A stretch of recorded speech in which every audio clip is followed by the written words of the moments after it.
ये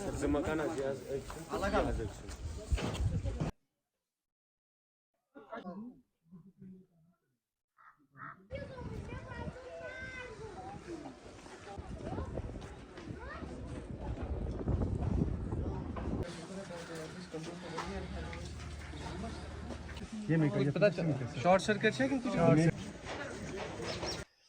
जैसा कि आपको पता है, कल 2 बजे के करीब एक फायर इंसिडेंट यहाँ पे हुआ है।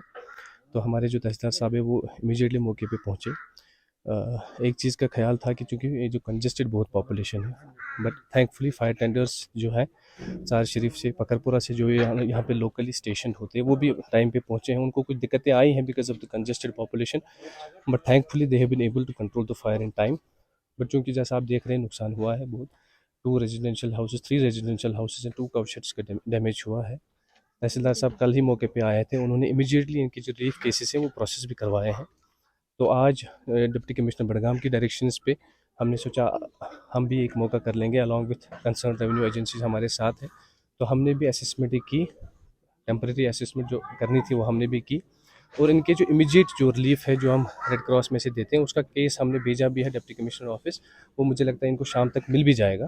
और जो दूसरा रिलीफ है for damage of the houses, वो केस भी हमने प्रोसेस करवा दिया है। और I assure you on behalf of district administration कि उसमें भी जल्द अज जल्द जो कानूनी तौर इनका रिलीफ बनता है वो भी हम रिलीज करवा देंगे। इसमें जैसा आपको पता है कि ये पकरपुरा जो बस्ती है, जो ओल्ड पकरपुरा है, जिस very congested. Otherwise you can C fire station जो है हमारा टेंडर पखरपुरा में स्टेशन था। जैसा लोग भी कह रहे थे कि फायर टेंडर को निकलने में ही लगभग 10 मिनट लगे। दैट्स बिकॉज कि हमने जो रोड की जो एनक्रोचमेंट है वो ज़्यादा हुई है, तो फायर टेंडर्स को पहुंचने में थोड़ी दिक्कत हो जाती है और उनकी गाड़ियां भी बहुत बड़ी होती है। बट उस जमन में भी इन दिस के particular case I have asked my नायब तहसीलदार कि एटलीस्ट रोड क्लियर करवाएं, कि ऐसे इंसिडेंट्स होने के चांसेस बहुत ज़्यादा रहते हैं।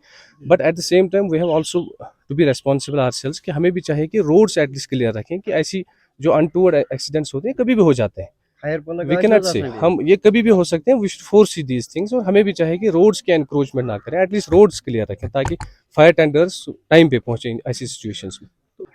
एक मैसेज तो मेरी ये रहेगी कि नॉर्मली जो हमने देखा है कि जो नॉर्मली जो इसका कॉज रहता है वो इलेक्ट्रिक शॉक्स रहते हैं। जैसे सुनने में यहाँ है कि यहाँ भी शॉर्ट सर्किट से इसका कॉज रहा है।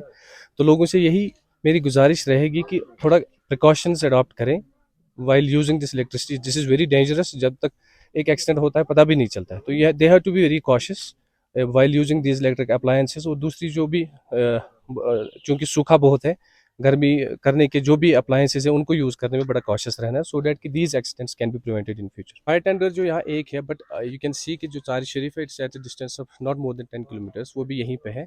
बट स्टिल इलाका बड़ा है।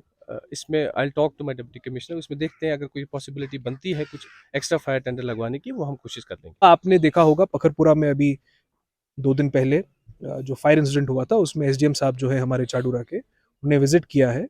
हमारी कोशिश होगी कि जो उनका केस बना है रिलीफ का, जो रूल्स के हिसाब से जो हम इनको रिलीफ प्रोवाइड कर सकते हैं, फौरन जो है वो रिलीफ प्रोवाइड किया जाएगा। और हम कोशिश करेंगे कि मैक्सिमम जो हम हेल्प कर सकते हैं एडमिनिस्ट्रेशन की तरफ से, वो हेल्प जरूर की जाएगी।